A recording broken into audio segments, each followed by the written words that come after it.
We are live. Fantastic. Thank you, Martha. Sorry, Andrew. Great timing. It could have been worse. It could have been. Well, welcome everybody to Hash Sales EU. This is our 30th event that we're doing today, which is fantastic. Obviously on Twitter it's Hash Sales EU, so if you want to join in the conversation, either now or if you're watching it afterwards, certainly go back, review the posts which are there, because there's lots of great information on there. So welcome to Hash Sales EU. And today's guest is Andrew Jenkins. His Twitter handle is @AJenkins. That's AGENKINS. Welcome. Good morning and good afternoon. Thanks for having me. It's our pleasure. So today we're talking about sales hacking. Now, the only hacking I used to do was with actually a ZX Spectrum back too many years ago and involved dial-up modems, which are no longer even in use. So tell me, let's begin with, what is sales hacking? Well, I can remember the sounds of modems myself, so you and I are from the same era.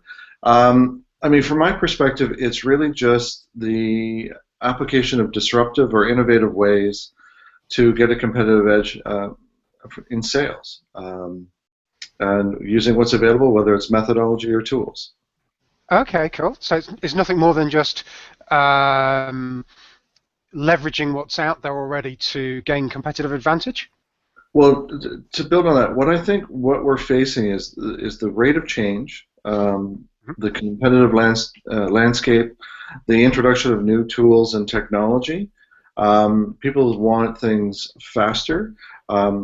Consumers are better informed. So with that, it's heightened competition. So if you're not continually seeking a competitive edge, you're going to be left behind. And as much as social selling is a predominant new methodology for sales, in some ways, those of us that are practitioners are still looking for, well, what's the next thing? What's the next competitive edge that we can apply ourselves and we can also share with our clients? That's true. Always looking for the edge. That's very, very true. Okay, so I think I understand that.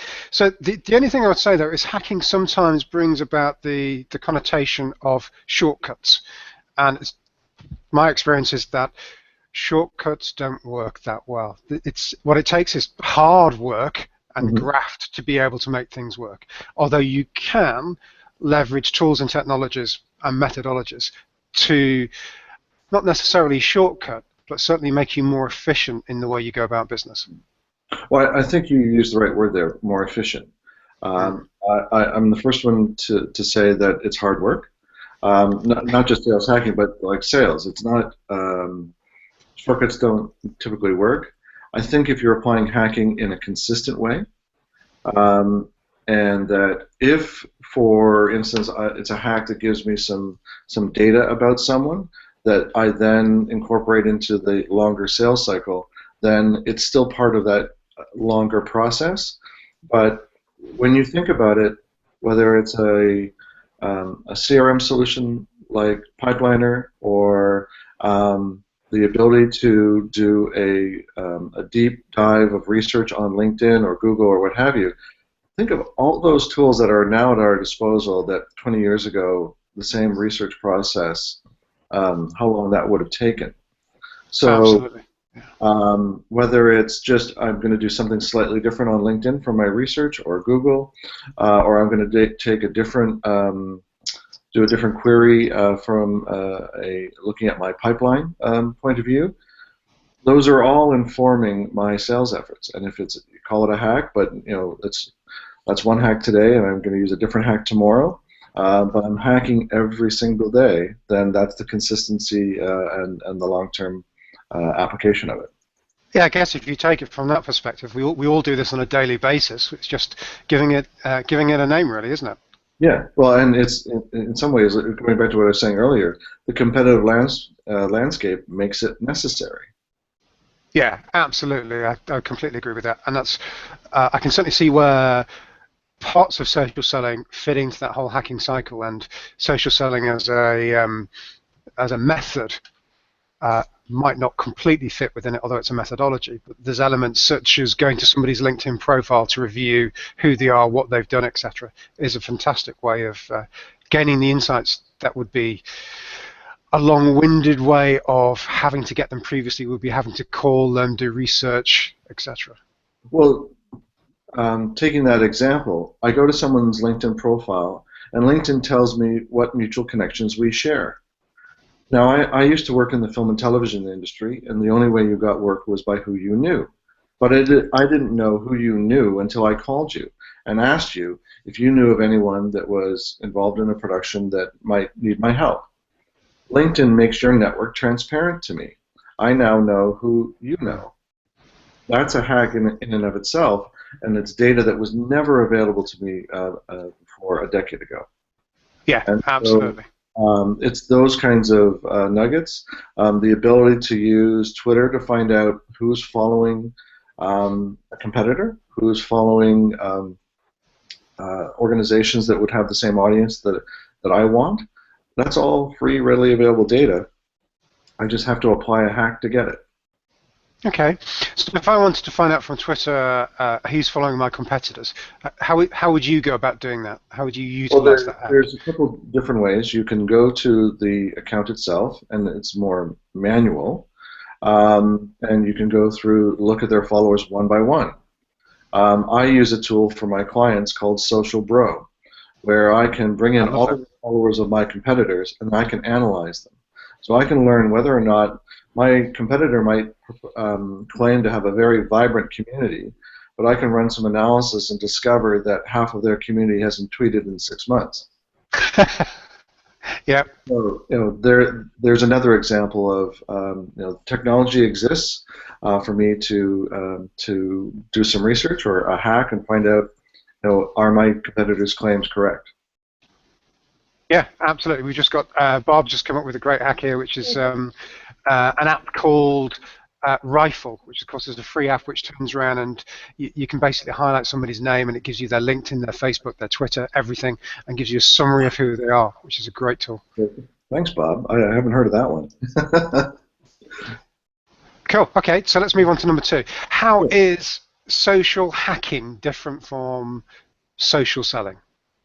I don't necessarily see it as different or a replacement. I see it as a complement. And I think in some tweet chats that you and I have been on jointly, even the idea of social selling, I wonder whether the term is going to go away, and that we're just going to call it selling. And the same thing, hacking. You're seeing there's a website called Growth Hacking. You're seeing, just Google the word hacking. You're seeing it rising in prominence in terms of a topic of discussion, which is one of the reasons I thought to table it with you here today. But will it be something else next year? I don't know. But it goes back to what we were saying at the outset, that it's the application of a tool or a method to remain competitive. And I might be doing something today. It might be something different tomorrow. And so Bob's shared with us Rifle. So now my hack toolkit just got bigger. Yeah, absolutely. It's different. So I don't see it that it's in competition to social selling. Sometimes, in some ways, it's housed inside of it. Sometimes it's a complement to it. Yeah, I can see if you look at the wider term of sales hacking, then social is certainly a subset within that you can utilize to turn around and hack your sales process to gain that advantage and be more efficient effectively. Well, when you think about it, a 5-year plan, nobody is doing a 5-year plan anymore because they can't afford to. It might be 3 years. They're really looking at 6 months. So in a 6-month planning cycle, you're moving at a faster pace. You're reflecting on your performance on shorter terms, and so all of this, the pace by which business is being done, is driving this kind of mindset and methodology. Yeah, absolutely. I think it's yes. I think it's you're correct. Okay, let's move on to number 3. Let's talk about, can you give us a practical example of sales hacking is going further through innovative ways? Well, have fallen in love with Sidekick from HubSpot. A very simple tool, but it tells me when people have opened my email. Absolutely. And Yeah. I click on links. So even just that, to know that my outreach efforts are paying off. A recent example that was a marketing campaign within LinkedIn, and this is, I thought, was a kind of a unique example of using LinkedIn's platform in a different way, or hacking the way the platform operates and some of the behaviors. So Courvoisier Cognac created, in conjunction with an agency, an ad, basically, or a marketing promotion, that when someone in your network was promoted or got a new job, you could send them kind of a virtual toast that was branded Cognac to congratulate them on their new job. And so it was giving Courvoisier access to your LinkedIn profile, and then sending this virtual postcard of congratulations branded with, you know, a beautiful picture of a bottle of the cognac. And I thought, like, that's a fantastic way of hacking the LinkedIn platform for marketing. Absolutely. So I thought that was a rather unique example of turning the LinkedIn platform on its head. Yeah, that's great. And I guess that gives you access to their profile, so then you can read all their data out, which is. Well, I think from their perspective, yeah, they're obviously getting some data, but on the flip side, you know, we often get, you know, a note of congratulations from LinkedIn. LinkedIn is telling you when so-and-so's birthday is, so you run the risk of getting 200 happy birthdays from people that you know very loosely. Yeah. Do something this tailored, and it really stands out from all of the other messaging that you might receive from LinkedIn, which I thought was pretty cool. It's a good point, yeah. And of course, we're all visual people, so the fact that it's got an image there rather than just text means it's much more top of mind, yeah. Well, and that visual nature is, if you're familiar with the platform Canva. No, I'm not. It's Canva, and everyone talks about broadly in social media or in social selling, how visual content is more engaging. Yes. So you know how often there are quotes that are shared on Twitter. Yep. And now you can use the likes of Canva to create a visual backdrop for quotes. Oh, okay, cool. So it's Canva as in canvas, for the canvas that you're going to put your text onto. Yeah. Well, and so it stands out in stream on Twitter. You can use it in LinkedIn's feed as well, and on Facebook. So it's more visual content, but it can run the gamut from quotes that are inspiring to customer testimonials, to excerpts from blogs, excerpts from other content of yours. It's just another that's a great tip. Content, but in a visual way. Yeah. And, I think they're out of New Zealand or Australia, and are gaining a lot of traction because of what they're enabling. Fantastic. That's www.canva.com. Yeah, that looks like a neat little app. That's great. Barb mentioned a question for the LinkedIn feature. She asked if open means they read the email. Sorry, for LinkedIn or for Sidekick that she's referring to. Yeah. Well, I know on Microsoft Exchange you could do a control command to show someone that your email was read, even though you didn't read it. So if it would, because some people would follow up once you'd read an email. But I think when you see it open repeated times, if they're going back to it, then you know with certainty that they've read it. That's one thing that the Sidekick provides. And as well, if you have put a link in it and they do click on it, you know that they've, one, opened it, and two, they've gone to the link that you've shared. So just depends, really comes down to depends on what the content of the email has.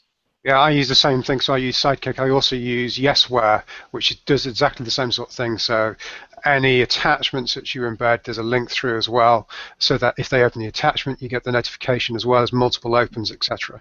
Right. Which is a fantastic way of being able to tell that your prospect, one, has got your proposal, but then if they keep opening it, there's definitely interest there. So it's a great way of showing that there is positive forward momentum with that particular account. Well, I'm on the direct marketing board of Canada, and just what you described there, again, 20 years ago, wasn't available to us in terms of data to know that what we were sending out was actually reaching someone and was being opened. Basically, it was you sent something out and you prayed. Absolutely. Well, let's face it, 20 years ago, we were all faxing. So true. So true. Cool. Okay. So yeah, I think that's a great hack. Yesware and Sidekick do the same sort of job, and the multiple opens really helps in the sales process because you can see what's going on. What about so that it brings an interesting point up, because there's a lot of, or I have seen some rejection of that concept because it's an invasion of privacy, that they don't want people to send that type of email to them because they don't want them to know that when they're opening it, how often, etc. I think you have to use your own judgment. Now, I know of an inside sales rep, when the minute he sees an email open, he's on the phone to say, I saw that you opened the email, and it does work for him. Yep. For others, it's a matter of maybe you want to allow time to elapse before you follow up, and just so that it would appear that it would be natural that 3 or 4 days have transpired, you would likely have opened the email if I call you for follow-up. So I think it comes down to a bit of a judgment call. It also depends on what kind of rapport you've already established with the individual beforehand. Yeah. What's your sense of how receptive they would be for you to say, I noticed you opened my email, which isn't very different from, I noticed you've been looking at my LinkedIn profile, but I'm not asking you. I've had people look at my LinkedIn profile and I've reached out to them, but it's about how you reach out to them. And it's an analogy I've shared before. If you've been looking at my LinkedIn profile, I'll reach out to you. If it's been several times over a matter of days or a week or whatever, but I'll reach out to you just as if I owned a store and you had walked into it. All I ever say is, can I be of any help? Yeah. And it's approaching them with that question and with an openness to serve is far better received than, did you want to buy something from me? Yeah. Doesn't always pay off. I think most people have recognised the fact that the days of the hard-nosed sales guy calling and saying, right, you want to buy? You want to buy now? are somewhat gone, should we say. Yeah. How many would you like, and what colours? Yeah, exactly. Now, I have to say that I use Yesware, and I've used Sidekick as well, and I think both are great tools. For me, and in fact, data does support the fact that if you turn around and respond to somebody within the first 5 minutes, then it does in fact have a greater input and you're able to engage with them much more than if you delayed it. So that would say to me that it is in fact worthwhile perhaps giving them a minute or two to look through it, so it's not immediately the point where they open it up. That's fairly spooky and Big Brother is watching. Certainly within a couple of minutes of them opening up saying, hi, I noticed you've opened it. Is there anything I can help with? Do you have any questions? And then it's assistance. Right. Well, and some people have used the same methodology. If I sent you an invitation to connect on LinkedIn and you accept it, and I get that notification right away, I know, not with certainty, but there's a greater likelihood you might be at your desk. Yes. And so if I want to reach out then, knowing you've already accepted my invite to connect on LinkedIn, and then I can play off that. It's the same concept. Still comes down to what you think the receptiveness will be of that individual that you're calling. Yeah, ultimately they're a form of sales trigger, so of course we're going to react to them, I think. Yeah. Okay, let's move on to question 4. Why should people bother with sales hacking? It goes back to what I was saying earlier.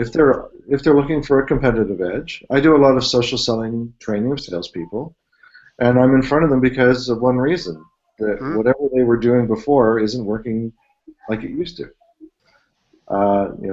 They talk about the cold call being dead. So they're not only looking for this new methodology of social selling, but I take it more broadly. It's more of a new mindset. But then within that, when you think about how often there's new features or changes to LinkedIn in a given month, Yeah. there's new tools being introduced. I'm not changing my overall social selling behavior, but if I'm going to adopt Rifle tomorrow, that's a new tool in my toolkit. And next week there'll be something else. Or it'll be just someone will say, well, LinkedIn changed such and such, and you can no longer do it that way. And there'll be a group of practitioners that'll say, oh, we figured a workaround. Like there Yeah. used to be a way to look at the followers of a company page. Then someone said, well, here's a hack for that. But that one, it was working for a while. Now it doesn't seem to be. So I'm sure someone will come up with another solution. And that's the other great thing about sales hacking or growth hacking or social selling. There's a whole bunch of people that are testing the limits and sharing the collective learning and peer learning. So that's why I think there's value in it, because you never stop learning, and you can be a contributor to the learning as well. Absolutely. So you mentioned LinkedIn and the hacks available there.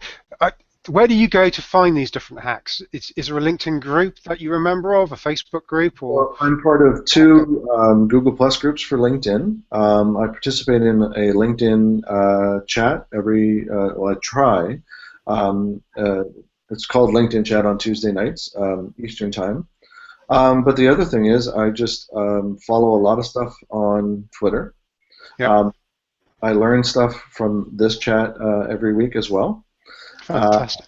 And from SBiz Hour on Mondays, which is some other Pipeline colleagues. And I just, like I said, follow a lot of stuff online. And when in doubt, just Google it. You'd be surprised on what you can find there too. I think it might have been tweeted out earlier, but just Googling sales hacking and or just, like I said, growth hacking. It's increasingly becoming talked about. Where people used to talk about tools and tips, now it's hacks. Now maybe it's just the changing terminology, but obviously there's people have picked up on the need or the interest or the demand for that competitive edge. Absolutely. I guess it's slightly bigger than just tips, though, isn't it? Because it's productivity tools plus existing tips to work around issues, etc. So it's a bigger bag that we're dealing with. Well, and to your point, I don't know if it's the fact that there's so much that are software as a service.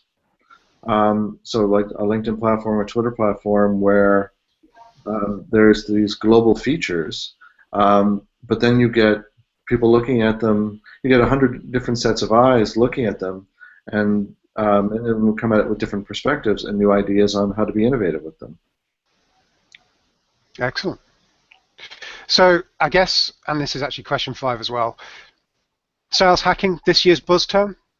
Yes, no, possibly? It could be. I'm not, when I thought about tabling this idea with you, it wasn't that, let's get a new hashtag established, or let's get a new, I want to be the guy who started the term hashtag. No. Whether we call it a hack, a tip, an innovation, a disruption, from my perspective, doesn't matter. I don't care. It was really just, are people seeing or experiencing the same kind of shift? It was more driven by curiosity. So next year, I think we'll be curious about something else. Maybe even 6 months from now, it'll evolve yet again. When you think that now, 6.5 years ago, MySpace was bigger than Facebook, and a lot of people don't realize that. So is the membership of Facebook becoming more fatigued? And so Tumblr, Snapchat, and Instagram are on the rise. We haven't, we've talked predominantly about LinkedIn, but when it comes to hacking, will Instagram play a role? Will Snapchat? Next generation, I have to say, my son and all his friends, they're all Instagram messaging, and that's don't touch Facebook. Facebook is for the oldies now. So what kind of that shift? What will that mean to our behavior? And Snapchat just introduced their new content discovery tool. And we talk about the need for content and the role that content plays in social selling or sales hacking. So will now Snapchat play a role? I don't know. Yeah. I guess that's yeah, and then use something like Witty Parrot to show it across as well. Another sales hack. One of the reasons I like Witty Parrot is you touched on about using Yesware for multiple emails of the same thing. Yeah. What I liked about Witty Parrot when I first saw it, and I like using it, is I can create wits or segments. So it could be a segment of a PowerPoint presentation, could be a proposal, could be collateral, or different emails. And I can drag and drop them on the fly and combine them very quickly to respond. So if I saw someone download a white paper from my website and I received the notification, I could very quickly put together a response for them. Or I see that someone opened up my email from Sidekick. I wanted to follow up with something else. I could very quickly put a combination of content and collateral together. And that's one of the reasons I like Witty Parrot. It's a very quick tool. I like it. Eric has mentioned a good point. He says that marketing hacks have long been a trending term. Yep. And I don't doubt it. But to go back to the other question, what will it be next year? Will it be marketing hacks? Will it be sales hacks? Will it be? Yeah. I mean, we've been taught the word disruption's been used in innovation, not just as it pertains to social selling or sales, but just in general. What we've seen, the pace of change and the pace of innovation in the social space has just been unforgettable. Absolutely. Okay, so on to question 6. What are some of your favorite hacks and tools for sales hacking? So we've mentioned Sidekick, Witty Parrot. Any others that you specifically use yourself? I use Buffer extensively to curate content. I also use Feedly to discover content that feeds into Buffer. And just on that, there's a lot of people talk about social sharing that's automated. I'm all for automation, but not on autopilot per se. Yes, yeah. So I will share, but it gives me the freedom to have conversations in and around the content that I've shared. Yeah. And by consistently sharing content that I believe is of interest to those that follow me, I have built up a following over the years. And so Buffer's played a role in that.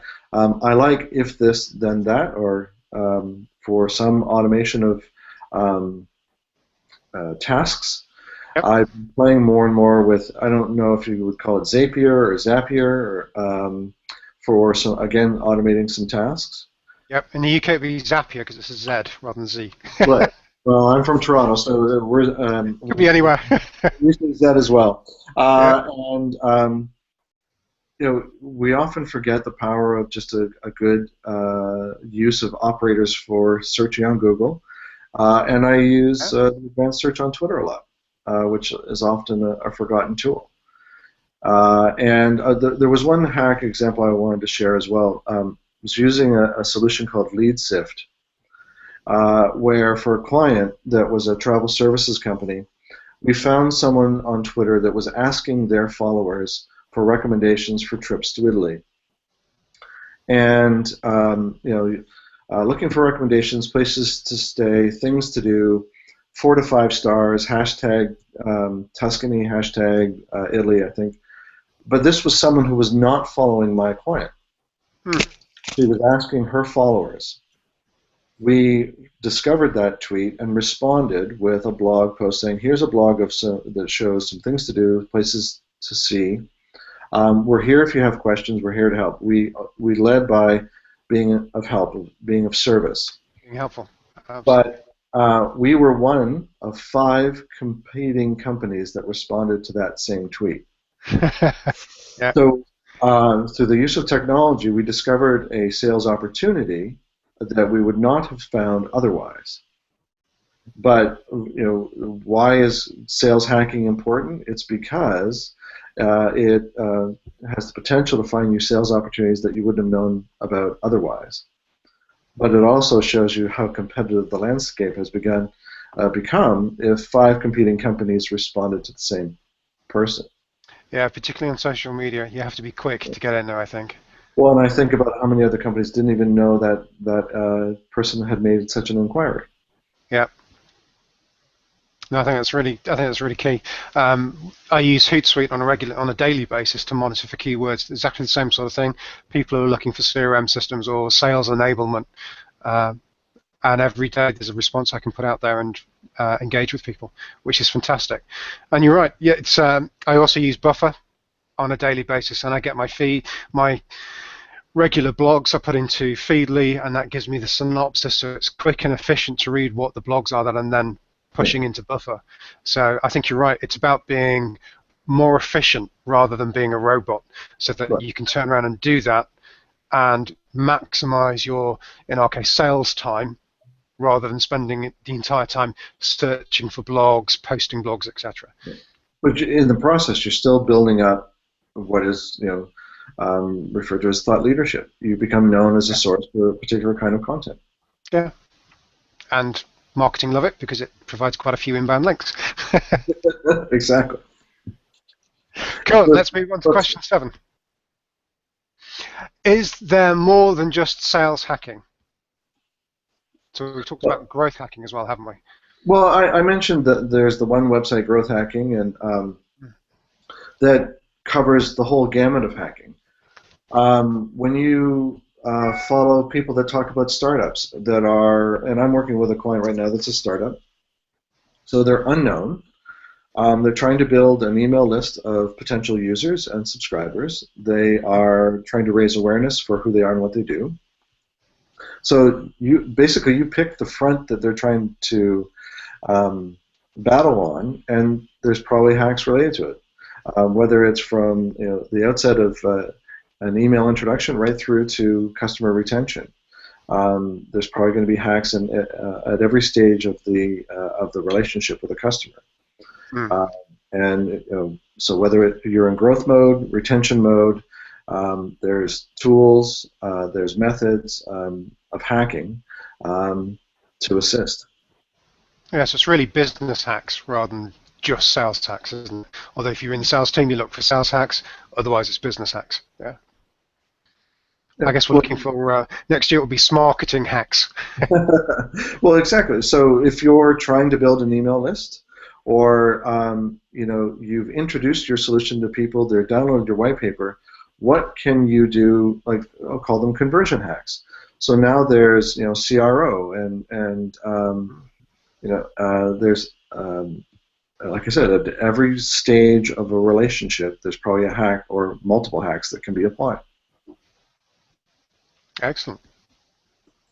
Okay, moving on to question 8. What would you recommend for people looking to learn more about sales hacking? So you mentioned you're part of 2 Google groups.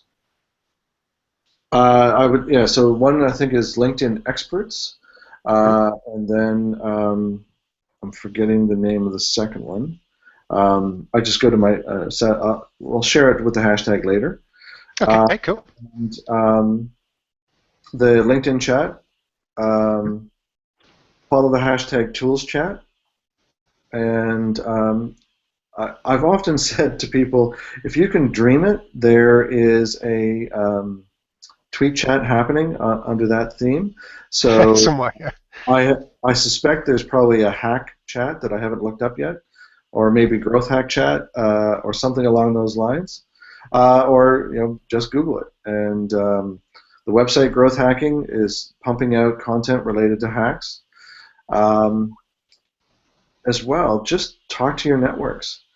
Pose a question, say, I'm trying to deal with the following, whether it's an issue or I'm trying to do this. Anybody know of whether they call it a shortcut or just a better way of doing it? Yeah. Seek the collective learning of your network. Cool. I'm going to post up a couple of links for LinkedIn groups for those as well. There we go. Fantastic. Trying to multitask and can't quite do it. Well, I'm curious as well, like from those that are following or listening, what hacks that they've seen or experienced, or some case examples. I don't know. There's quite a few coming back, such as Scoopit and Paper.li, etc., which are obviously good curation tools. Yes, there's the hash PKM chat, which is obviously a good one as well for getting tips on tools, etc. Let's have a look. What else have we got? Yeah, there's quite a few. Most of them are the ones we've already mentioned as well. So we're looking at Buffer, Witty Parrot, etc. Hootsuite is obviously a key contender there as well, which is great. So Tibor Shanto is asking, so are sales hacks sales best practices? They can, I think it's a sort of two-part answer. They can be.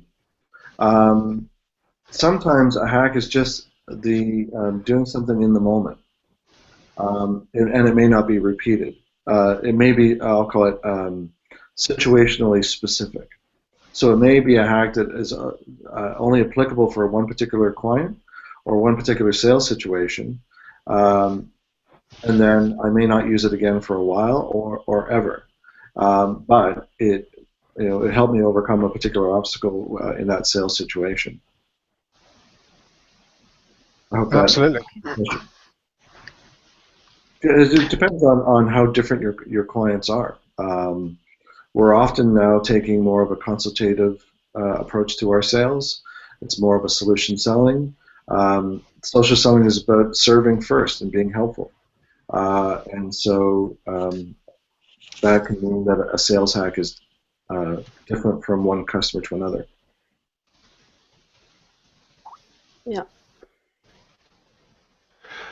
Cool. Bob's actually just pointed out that there is, in fact, in November, a sales hacking conference in San Francisco.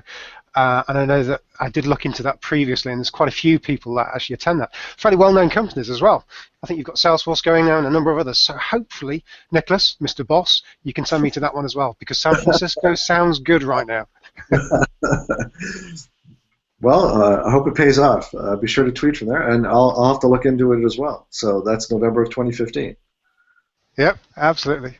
Well, and so, is that a sign of where things are going? Yeah, growing maturity in the marketplace, I guess, isn't it? So, I mean, if they're going to throw a conference for it, I mean, it doesn't mean that it's. Will there be one next year? I don't know. But as I said, I was just starting to think about this as: is this where we are headed? Or is this the path that we're going to walk along for now, and we're going to move it on to evolve onto something else? As sales has evolved, as marketing has evolved, because of the nature of the landscape, because of technology. Absolutely. So I think Babette's just brought up quite a good point on the Twitter chat as well, and that's talking about return on investment. Now, there are a million tools out there which you can turn around and use, and what works for one person doesn't always work for that. So how do you try and steer yourself into not adopting the latest tool every time or the latest app every time, which can be a huge time suck? Well, for me, one of the reasons I'm always sort of keeping my ear to the ground is because I have a natural curiosity and inclination for it. I do write blogs about new tools, so people do kind of come to me with an expectation that I have some current knowledge, not on everything obviously, because I didn't know about Rifle, but so I'm always gravitating towards learning about what's new from a curiosity standpoint. But this idea of ROI, I've written a lot about it, and it really comes down to, before you fall victim to the bright new shiny thing, make sure you're clear on your objectives. Where do you see this tool or this method fitting into what you're trying to achieve? And often people will say, well, what's the ROI of social media? And I often say, you need to confirm your objectives at the outset and design your method for measuring the ROI from the outset. So don't choose tools that you have no capability to measure how if at all they worked. You Yeah. need to be able to close the loop. So if this new tool or methodology doesn't enable you to close the loop and track your progress, it may be a fool's errand. But it sounds rather snarky, but when you so often get the question about social media ROI, I sometimes will say to people, well, before we get into that ROI question of social media, let's talk about how you measure what you currently do and Yes, I how completely are agree. you doing. And unfortunately, that illuminates the situation where so many companies are doing a poor job of measuring what they currently do. Yeah. And then they tend to overburden social media, that it somehow will be a silver bullet or their salvation to address the problems that are systemic. Yeah, I think there is a danger of silver bullet scenario, isn't there? Yeah. And I think a lot of people looked at social media and thought this will just be able to solve everything, and it's not the case for any methodology. No, it's a complement. And I think if you're going to look at any new tools, is there a free trial before you spend any money? Are there some tutorial videos that can get you ramped up? Are they willing to have a brief conference call or Google Hangout or Skype call with you to get you ramped up? I've had tool vendors reach out to me through LinkedIn or Twitter to say, we'd like to have you try our solution and get your feedback. Oh, And that's quite so, good. which has been nice, but you don't want it to be a distraction from your core business. Your day job. Uh, yeah, and it still comes down to there are hundreds of tools, but a tool loved is a tool used. So you might try 10 and only stick with one, and for whatever reason it works for you. Then you're going to it'll be habit forming. Absolutely. Now, there are a lot of, as we said, there are a lot of tools out there, and even if you like the tool, quite typically each one is $5, $10, or more dollars per month, and you can end up with a whole suite of products that you're using, and that can get quite expensive quite quickly. And then if you, from an individual perspective, but then if you put it into the corporate environment where you've got 100 people doing that, how do you control what hacks and apps people are using? Well, I think in a corporate environment, it depends on whether it's the social media team or from a sales hacking point of view, it's the sales team. So, LinkedIn now provides team licensing and their team link, which actually goes back to what we were talking earlier about, that LinkedIn makes someone's network transparent to others. So Yeah. that functionality of team link in LinkedIn itself is, you could call it a hack. But I think you need to have someone who is not just the CFO or the controller who's keeping track of expenses, but there's always a rationalization of license use for whatever tools. And even as an individual, sometimes I can oh, did I subscribe to that? And you can realize that you might have subscribed to a tool that you're not using as much as you used to maybe 6 months ago. Again, because they change, they evolve, and you're swapping out for the new. But I still gravitate back to the ones that I love, like Sidekick, and the competitive analysis that I can do on via Social Grow has been fantastic. So I'm willing to pay a premium for it for the amount of data that I get from it. Yeah, the insights it gives you is fantastic. Yeah, I completely But agree. it comes down to, value is subjective. So for some, they would go and spend hundreds or thousands of dollars a month if the ROI is there for them. But it's from their perspective. Absolutely. So we've got one question here which has come up from Rachel Miller. Maybe I'm missing the point, but all of these hacks maybe I'm missing the point, but all of these hacks are just tools, nothing new, it's just using available data. Well, so whether it's tools for the available data or it's a new perspective. It's this idea that I think we've taken for granted the data that we have access to, that years ago we didn't have access to. When you talk about Yesware or CRM solutions like Pipeliner, the visibility it gives you into your customer and the relationship you have with them. Yes, it's the application of technology, but it's illuminating data that we would have had to manually sift through.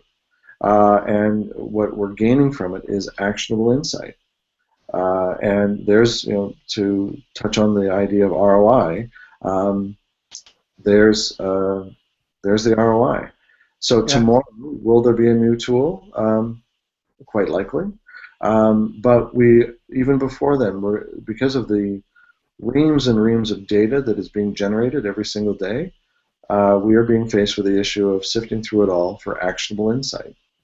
And so whether it's a hack by use of a tool, or it's changing the perspective by which we're looking at our data, and we're applying just different methodologies, even by using the same tools that we used yesterday,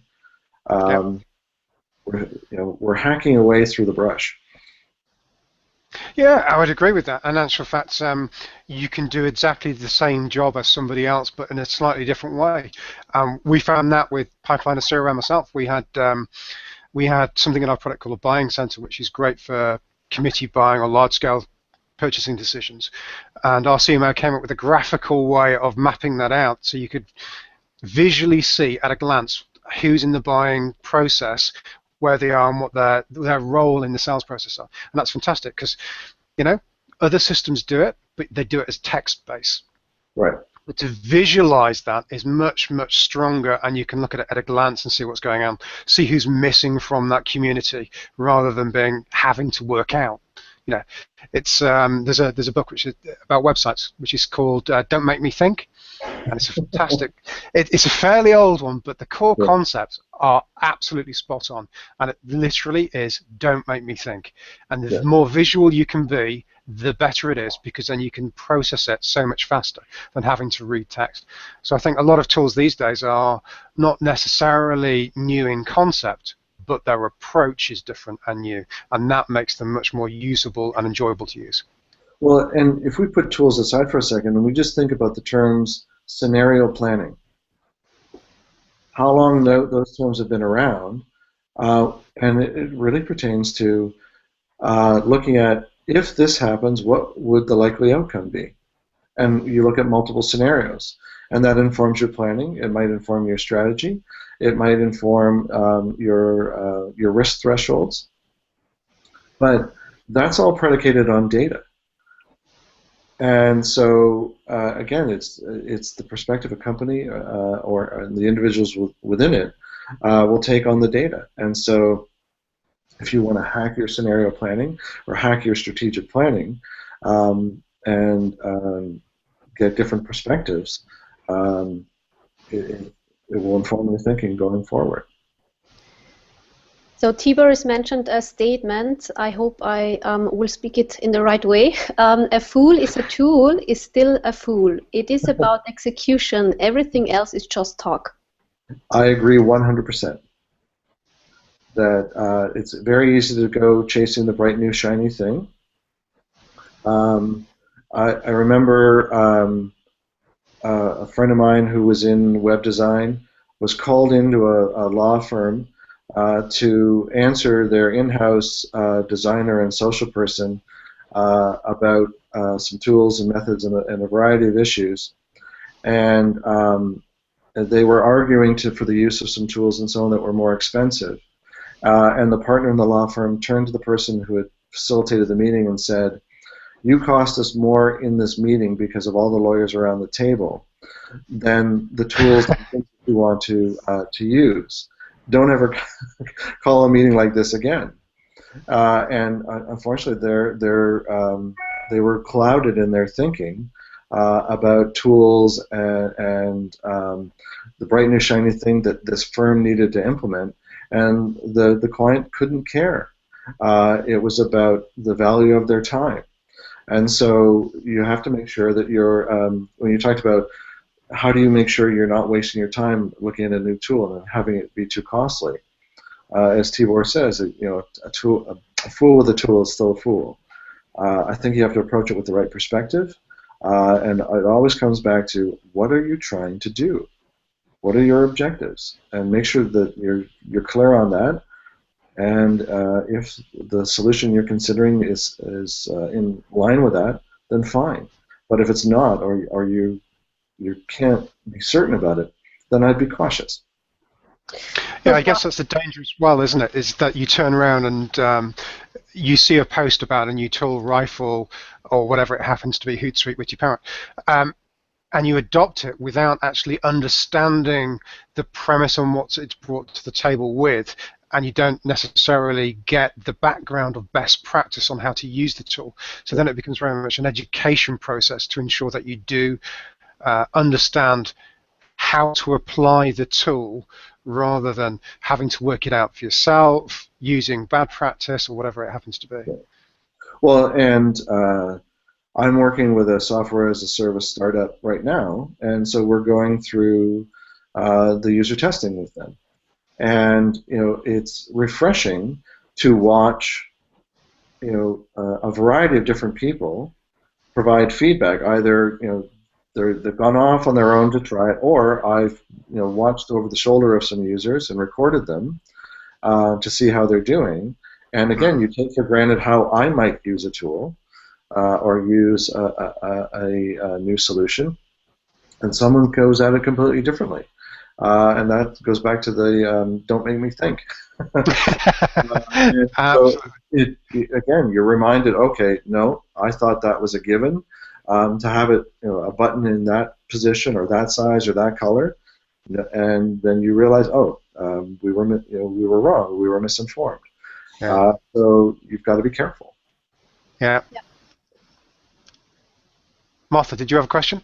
No, but Barb answered Tibor's question or statement, but I can't find the tweet now.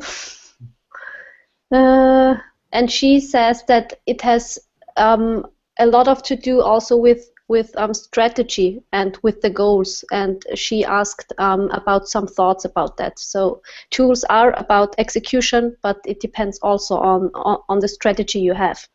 So how do you integrate the tools with your strategy and your tactics? Yeah.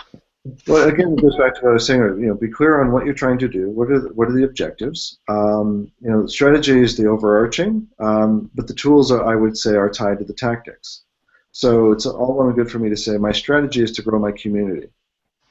Okay, and then what? So then it's the application of methods and tools to identify who the likely parties are for my community. This is where something like a social bro, for example, if it's a Twitter-based community, I can find people that are already part of communities that are of similar audience type that I would want, so I can raise awareness about them. So, for instance, this chat itself, there are a number of people that participate in it on a regular basis that also participate in other chats that aren't exactly the same, but are similar or are aligned. So it's applying the methods and the tools to find those other conversations and those other communities that are happening in other parts of the week, and introducing whether it's this chat or this community or the intent of the company behind it. Mm-hmm. Absolutely. Yeah, Bruno is also asking a new question. Is good spelling also a hack? Well, but we forgive that on Twitter. All the acronyms and BRB is be right back, and LOL, and we speak in short form, which is a hack out of necessity. And so I think we touched on it earlier. Some of these hacks that we've been talking about, whether they be marketing hacks, growth hacks, sales hacks, whatever, is sometimes driven by necessity. Not just for the desire for a shortcut, but as they say, the constraints bring innovation. So if we're dealing with some constraints, whether it's in a customer situation or a sales situation or however you want to describe it, sometimes we'll look for what's a way to get out of this situation or overcome this obstacle. And if it's a hack that's going to do it, then we'll gravitate towards that. Absolutely. And I think if you take the concept of social media as a hack, then I think it's a prime example that you can look at and say there are hacks you can apply well, and hacks you can apply poorly. And as Tiva said, a fool with a tool is still a fool. You can approach social media very, very poorly, and we see that on a daily basis. And equally, you can do it right. Mm-hmm. And you can't blame social media for the poor implementation, is the way I would describe it. And that comes back to Barb's comment about have a strategy first, then the tool, whether it's social media or whatever, is the tactical implementation of that strategy. Well, I'll give you a non-social media example along those lines. So Reed Hastings, the founder of Netflix, was inspired by he went to the video store. We're going back a ways because there were video stores. And his first choices were not to rent. So he had to rent his second choice or third choice. And he ended up being late in returning it. So he had to pay late fees for a movie he never wanted in the first place. And that pain point for him was the inspiration for the first Netflix strategy, which was the subscription model, where they would send DVDs to your home. And they had the recommendation engine. And so whether you call that hacking the video distribution model or the video rental business, and now people refer to the idea that Blockbuster was Netflixed. And so, or I'll call it, they were hacked.